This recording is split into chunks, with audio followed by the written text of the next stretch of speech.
ये बिहार स्पेशल के लिए बिहार लोग वासियों के लिए कुछ ज़्यादा इंपॉर्टेंट न्यूज़ है ये जो वर्तमान में हम देख रहे हैं कि बिहार सरकार द्वारा पर्यावरण वन एवं जलवायु परिवर्तन के विभाग के लिए ये लाया गया है। इसके अंतर्गत जो है जो मुख्यमंत्री नीतीश कुमार किसका किसका जीर्णोद्धार कर रहे हैं वो देखते हैं। अभी हाल ही में जल जीवन हरियाली हरियाली मिशन के तहत ये किया गया है। कैसे होगा जल जीवन हरियाली? फ्रेंड्स, हम लोग सभी इस न्यूज में ये देखेंगे कि भौम जल स्तर के बारे में भी इसमें कुछ जानकारी दी गई है कि जो बिहार है, बिहार में लोग कहते हैं कि इतने सारे नदियां बहती है, फिर भी भौम जल कैसे प्रॉब्लम हो सकता है। सबसे पहले भौम जल होता क्या है? भौम जल जो होता है कि मिट्टियों के अंदर रिस रिस के पानी का अंदर जाना और वहां पे एक जमा होना भौम जल कहलाता है। हम लोग क्या कर रहे हैं कि सभी पानी को यहाँ से दोहन कर रहे हैं, हर एक प्रकार से निकाल रहे हैं। बिहार ही नहीं, पूरे भारत, पूरे विश्व में भौम जल का काफी संकट छा रहा है वर्तमान में। जब हरित क्रांति आया था तभी हरित क्रांति में भौम जल काफी ज्यादा विनाश हुआ, क्योंकि उस समय जो था कि ज़्यादातर पानी का यूज किया जाता था। और जब खेतों में हम लोग यूरिया पोटास इसका ज़्यादा यूज करते हैं, वो क्या होता है कि हमारे मिट्टी में जाके मिलता है और धीरे धीरे पानी में रिस करके नीचे चला जाता है और वो पानी में मिल जाता है, जो कि हमें वो पानी फिर पीने लायक नहीं रह जाता है।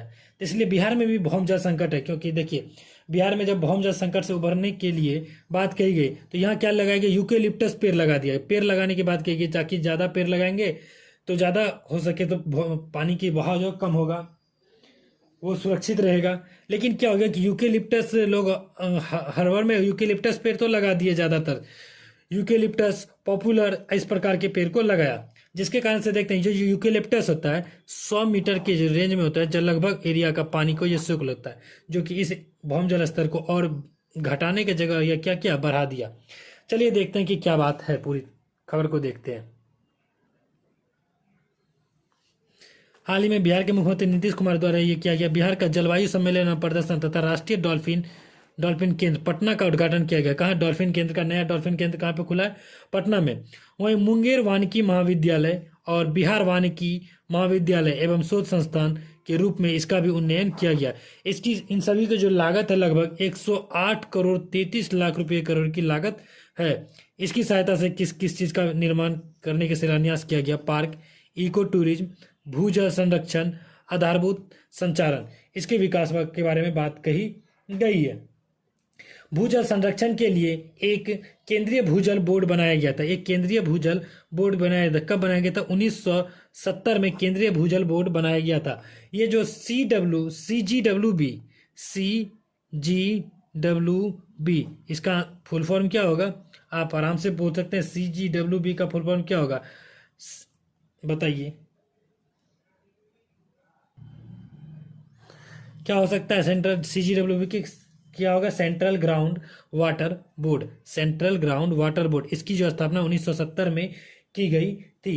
ये जो क्यों बनाया गया था? ये एक्सप्लोरेटरी और ट्यूबवेल जैसे ऑर्गेनाइजेशन का नाम बदल करके इसका नाम रखा गया था। वर्ष 1972 में ही इसकी जो है भारतीय भूवैज्ञानिक सर्वेक्षण GSI की भूल जल शाखा के साथ कर दिया गया था इसकी स्थापना। इसका जो मेन मकसद था क्या था? भू संसाधनों का विकास करना, प्रबंधन करना, अन्वेषण करना, निगरानी करना, आकलन लगाना और इन सभी चीज़ों का वैज्ञानिक इनपुट प्रदान करने की सर्वोत्तर इसकी इसका जो मुख्य कार्य यही है। वही ये जो है शक्ति जल शक्ति मंत्रालय के अंतर्गत आता है। किसके अंतर्गत? जल शक्ति मंत्रालय। जल शक्ति मंत्रालय के अंतर्गत ये आता है।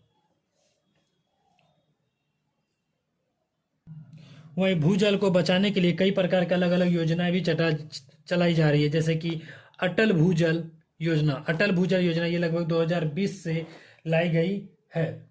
वहीं इसी के खिलाफ जो भौम जल से रिलेटेड है, एक मिहिर सा समिति का गठन किया गया। कौन सा समिति?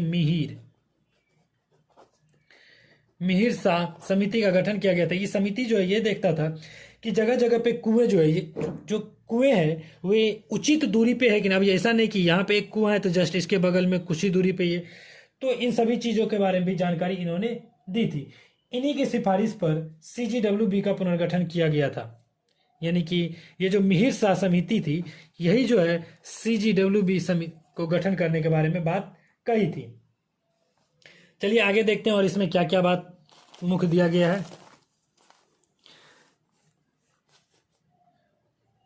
इस शुभ अवसर पर कौन कौन आते हैं? श्री सम्राट चौधरी जो बिहार के जो उप मुख्यमंत्री है, और विजय कुमार सिन्हा ये भी क्या है, बिहार के उप मुख्यमंत्री है, और डॉक्टर प्रेम कुमार माननीय मंत्री पर्यावरण वन एवं जलवायु परिवर्तन विभाग बिहार के, ये सभी स्थित थे।